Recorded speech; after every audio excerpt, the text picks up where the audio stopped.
À Beauval, il y a 1000 histoires à raconter. Des histoires de naissance, de voyage, de rencontres.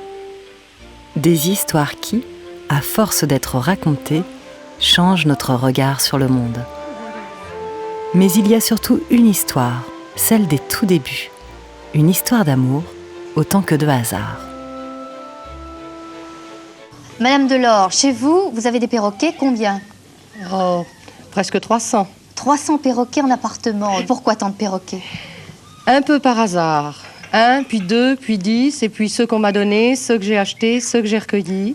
Et comme je ne me défais jamais d'aucun, la famille s'est agrandie. Oh oui, mais c'est une grande famille. C'est une très grande famille. Si tout commence à Paris, la passion de Françoise Delors pour les oiseaux trouve son accomplissement à Saint-Aignan. J'ai ouvert en 1980, puis en 88, j'ai fait la bascule mammifère. Le premier mammifère. J'y pense encore. Léopardo. Je l'avais ramené de chez un collègue. Sur mes genoux, il avait 3 semaines, il était totalement apprivoisé. Mon Dieu, Léopardo. Et ça a été le début. Le petit parc ornithologique des débuts est devenu l'un des plus beaux parcs zoologiques du monde, grâce au profond amour de Françoise Delors pour les animaux. Si vous aviez été un oiseau, qu'est-ce que ce serait? Si j'avais été un oiseau, ah là c'est une colle. Un perroquet peut-être, un joli, plein de couleurs.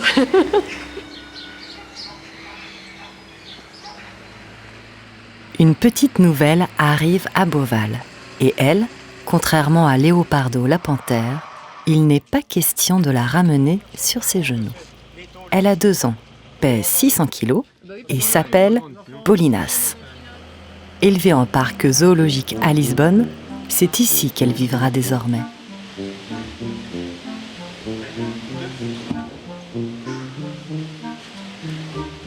Depuis les années 70, les animaux ne sont en effet plus prélevés dans la nature. Les hippopotames, comme tant d'autres espèces menacées de disparition, font partie de programmes de conservation. Et aujourd'hui, l'objectif des soigneurs et des vétérinaires est de favoriser la rencontre de Bolinas avec ses nouveaux compagnons. Une rencontre dont le poids est décisif pour la suite. C'est surtout entre femelles que c'est généralement compliqué. Et, étant donné qu'elle est jeune, Monia, je pense que Kiwi, elle ne la considère pas du tout comme une rivale.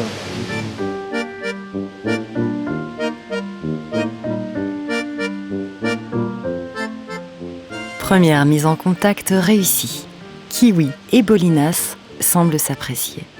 Alors, autant se jeter à l'eau et aller voir comment réagit le mâle hippopotame. C'est le type d'organisation du harem, donc le mâle qui a plusieurs femelles avec lui. Il s'occupe d'elle pour se reproduire, après il fait que ça, quoi. Et surveiller son harem, que d'autres mâles viennent pas lui piquer les femelles. Et ce qui est assez marrant, c'est que justement en dehors de la période de reproduction, les mâles sont plutôt soumis en général aux femelles. Ils se font un peu petits.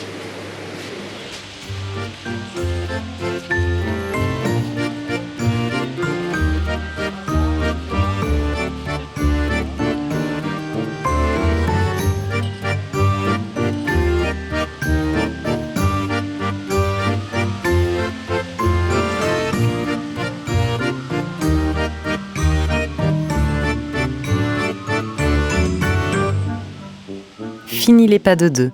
Les 3 hippopotames danseront à présent ensemble dans le grand bassin. La petite Bolinas a trouvé sa place à Beauval. Et pourtant, ce ne sont ni Kiwi, ni Gvido qui l'ont choisi, ni même les équipes vétérinaires sur place.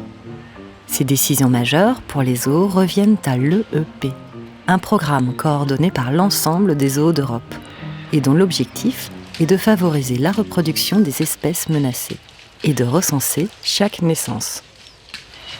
Oui, ma fou, allez, va te promener un petit peu. Ah oui. Tu veux faire ton petit? Chez les rhinocéros blancs, on s'apprête à vivre quelques heures fortes en émotions. C'est bien, ma fou. Ma fou devrait mettre bas dans la nuit. Elle est stressée sûrement, et puis elle est beaucoup plus câline qu'avant, je trouve. L'éveil de Miss Bas, on se pose des questions quand même. Parce qu'on sait très bien que ça peut très bien se passer comme très mal.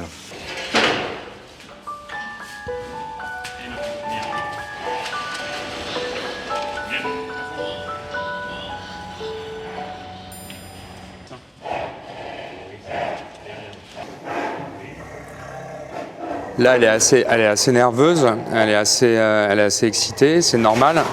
On se rapproche de la mise bain.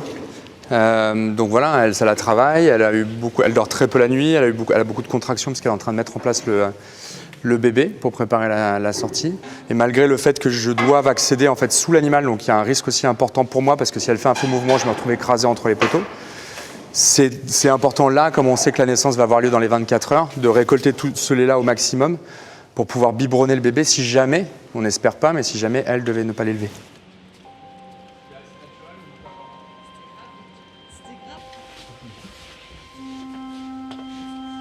Quelques heures se sont écoulées depuis la prise de colostrum. Il est 5h40 du matin.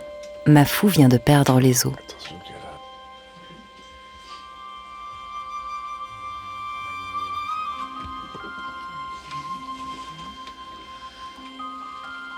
Là, on se donne 30 minutes pour qu'elle le sorte tout seul. Et si au bout de 30 minutes, elle ne l'a pas sorti tout seul, on ira essayer de l'aider. Il est sorti. Il est sorti. Allez, bouge la bouche.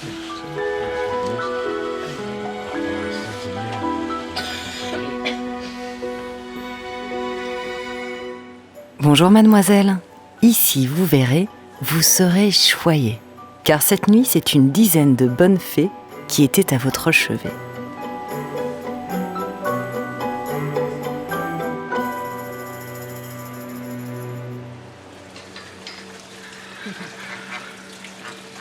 En automne, Beauval change de couleur et de rythme, et pas seulement chez les mégavertébrés. Chez les otaries, on passe une grosse partie de ses journées à jouer. Non, à faire du renforcement positif. On va amener quelque chose à l'animal qui va apprécier, donc on va avoir tout ce qui est renforcement primaire, c'est-à-dire le poisson, c'est ce qui est important, vital pour l'animal, et renforcement secondaire, et donc là c'est ce que vous avez pu voir tout à l'heure, donc c'est justement le jeu, les câlins, les caresses, les animaux qui vont aimer ça, le lancer de ballon, des animaux, voilà, on va trouver quelque chose qui va plaire à chaque individu pour trouver une moyen de le renforcer et de pouvoir lui amener quelque chose de positif. Contrairement aux apparences, ce jeune mâle ne se fait pas câliner. Les soigneurs pratiquent sur Paco un entraînement médical qui permet de le désensibiliser aux prises de sang et à la présence de plusieurs personnes autour de lui. Ah, c'est vrai qu'avec Paco, c'est vrai que je l'ai connu, il avait 1 an et demi, donc c'est un animal qui est très tactile et très joueur et s'intéresse beaucoup à toutes les nouveautés. J'ai pas besoin de poisson pour travailler avec cet animal. Je sais que voilà, je peux le récompenser en amour, comme on dit ici. Bien ça. Bien, allez, viens.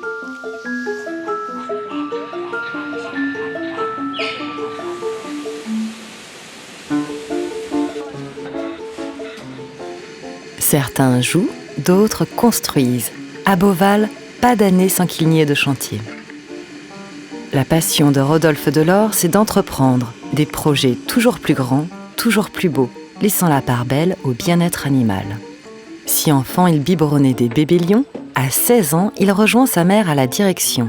Les volières s'agrandissent, les enclos s'embellissent, et Beauval se transforme au fil des années. Je sais que les travaux, j'espère, ne s'arrêteront pas. Je crains n'avoir pas suffisamment de temps pour réaliser tout ce que j'ai envie de réaliser. Mais là, nous sommes déjà en train de nous projeter pour les 10 prochaines années, des investissements, des travaux extrêmement importants. Beauval, ça reste une grande famille et nous essayons de garder cet esprit au sein de l'entreprise. Je ressens aussi très bien avec les entreprises qui travaillent pour nous. Une de mes priorités, c'est de faire travailler des entreprises au carré. Ce qu'on appelle aujourd'hui patriotisme économique, pour moi, c'est une priorité.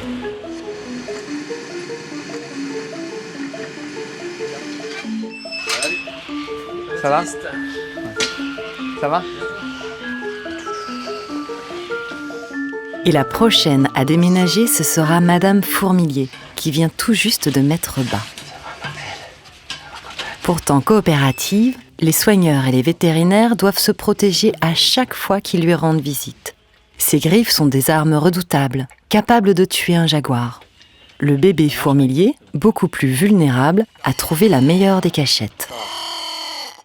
Petite femelle. On vérifie la puce. Ok. Je vais accrocher. C'est déjà la force, hein. Qu'est-ce que ça dit ce cordon là? Ça dit que c'est bien. C'est quoi ces petites plaies? Ok, ma crotte. Après un examen réussi, retour dans la fourrure de maman, où il restera pendant plusieurs mois. Mais d'ici là, la famille Fourmilier aura déménagé, dans l'enclos des lions, enfin, quand ceux-ci auront quitté les lieux.